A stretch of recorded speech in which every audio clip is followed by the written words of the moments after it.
Hello viewers, Pandiya store new promo. மாமா இது மாதிரி அவங்க அனுப்புனதுக்கு எதுவுமே ரிப்ளைவே பண்ணல மாமா அப்படின்ட்டு ஃபீல் ஆகுறாங்க. சரி கேட்குறேன்ட்டு சட்டில் கால் பண்ணுறாங்க. சொல்லுண்ணே டே, இது மாதிரி மயில் ஃபோட்டோலாம் அனுப்பிச்சால மீனா, ஆனால் எந்த ஒரு ரிப்ளையும் பண்ணலையாமே. ஏன்டா மெசேஜ் கூட ரிப்ளை பண்ணல, அவங்க அனுப்பிச்சதை பார்த்தா ரிப்ளை பண்ணுற மாதிரியே இருக்குது அப்படின்னு கதர் சொல்கிறாங்க. என்னடா சொல்கிறனோன்னே நீ போய் பாருன்றாங்க. மயில் அப்படி என்ன தம்பிச்ச அனுப்புனதை வச்சு நாங்கள் எப்படி ரிப்ளை பண்ணுறதுன்னு கேட்குறாங்க. அப்படி என்ன அனுப்பிச்ச மயில் அப்படின்வாங்க. மயில் பார்த்துட்டு ஐயோ அப்படின்னு ஷாக் ஆகுறாங்க. என்ன மயில் நம்ம க்ளோஸ் எடுத்து ஃபோட்டோ அனுப்பிச்சிட்டுன்றாங்க. ஏன் மயிலே இப்படி பண்ணுன்றாங்க.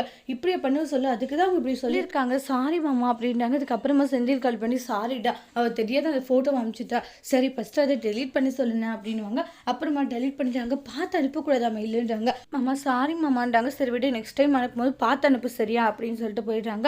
மாமா இந்த விஷயத்துக்கு இவ்வளோ கோவப்படுறாங்க.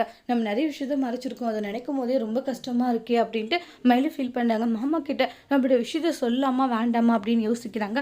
மயிலும் சரவணன் கிட்ட உண்மைகளை சொல்லுவாங்களான்னு வெயிட் பண்ணி பார்க்கலாம். தேங்க்யூ.